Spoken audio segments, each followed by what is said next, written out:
Yes, absolutely, but just watching the cars very carefully, he's now sort of maintained the gap to Martini on the last lap. So I just wonder whether he's had a little bit of a misfire, but the car certainly seems to be working okay now. But Martini and Ferte have definitely closed on him. Well, one of the things we were wondering before this race was whether the track would actually dry out and we would be presented with the spectacle of the cars wearing out their wet weather tyres and having to come in for slicks. But I'm afraid there's no danger of that at all, because certainly here in our position at the start-finish straight, it's wetter than ever, and you can see the water standing as Sala goes past his pit, glances across to the left to see the pit signals, and then comes down from fifth gear. Oh, and there's been quite a business down there. One of the cars is Alain Ferte's number 11. A couple of cars have spun on the entry to the Belgrade Middleway chicane, and one of them, and the other one is Gilbert Scott. Gilbert Scott's car, number 3. Alain Ferte's is the white March, number 11. The hard work marshals now running across to try to move Ferte's car, which is incapacitated and they're just stopping off the the race racing now. line. They're putting the red flag out, Simon. Yes, we've got a red flag. What a shame. The organisers have wisely decided that in these very slippery conditions, they've got to move those cars that are blocking the road. There is also a considerable amount of debris in other parts in the circuit, and so now they're going to have to stop. We've just about got to half distance, because at the end of this lap, as the red flag came out, 25 laps had been completed. So it looks, Nigel, as though what we're actually going to have here is a Birmingham Superprix, which will be run in 2 halves. Yes, I think so. If they had reached 39 laps, they could actually stop it with a checkered flag, but now they've only done 25, I think they'll have to run it in 2 halves. So we're going to be presented, it seems, with a 2-heat race, and let's just look down the lap chart now and see what the order has been at the end of 25 laps. Sala still the leader, but that lead had come all the way down from 17 seconds to 2.3 when the flag came out. In fact, the flag came out at the end of 25 laps. This will be the order at the end of 24. 2.3 seconds, Sala's lead over Martini. And then we've got Michel Ferte, a further 4 seconds down in 3rd place. Salazar had also closed up to within 11 seconds of the leader. Salazar and Fabre 3rd and 4th in the 2 Lolas. I should say 4th and 5th in the 2 Lolas.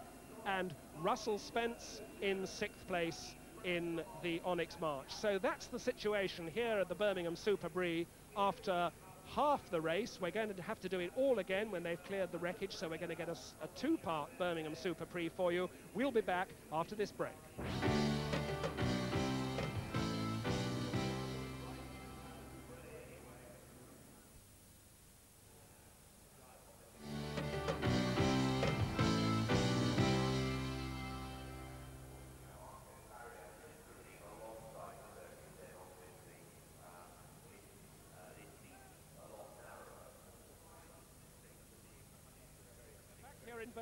Back here in Birmingham, things are a little bit quieter because we're now at the stage where they're clearing up the wreckage. There were, in fact, several wrecks which had to be cleared, but the one that actually stopped the race was the one where Gilbert Scott and Alain Ferte, one of the 2 Ferte brothers, tangled under braking for the Belgrave Middleway chicane. There are their 2 cars. Number 3 is Gilbert Scott's car. The white March behind it is Alain Ferte's.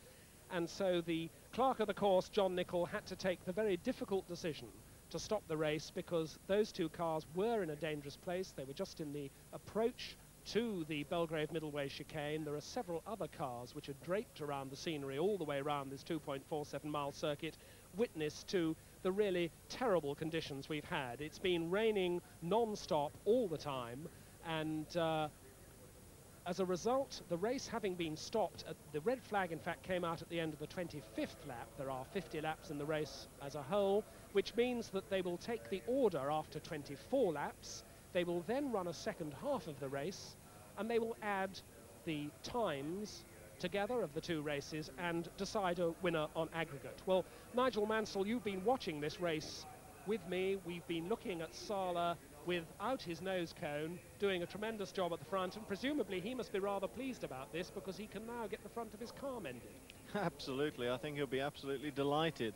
Martini and Ferte were catching him, and now with this unscheduled stop, he's going to be able to have his car repaired, and whatever the problems he had are going to be fixed. So I think he's still a hot favourite to carry this race off. And saying that, Martini and Ferte have the opportunity, as well as Eliseo Salazar, to perhaps improve their car and their settings, and therefore be a greater threat to him. It's great to see Russell Spence up there still in 6th place. So I think we shall have a very, very good second race. And presumably there's no reason why none of them, why any of them can't make any adjustments they like to the setup of the car between the two heats. That's absolutely right. I mean, one thing they're not allowed to do, and that's obviously refuel. I mean, but there's no problems with that in this formula.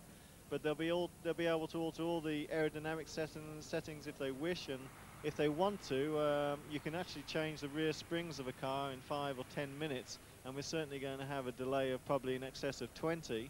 So they'll be able to improve. Right, well that's the position here, and out there in the rain watching it all, Tony France.